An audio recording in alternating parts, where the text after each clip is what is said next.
मुझसे मोहब्बत करते हैं?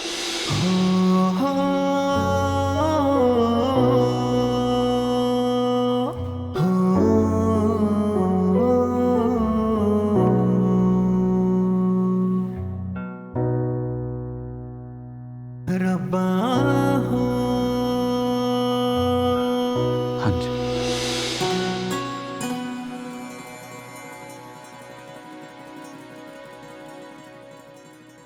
ये आपने पहले कभी क्यों नहीं बताया? क्योंकि नहीं बता सकता था। क्यों?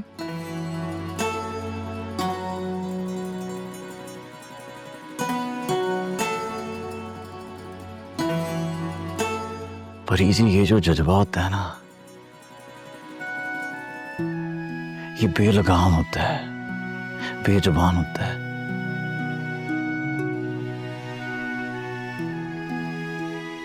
इस पे वस नहीं चल, कंट्रोल नहीं होता।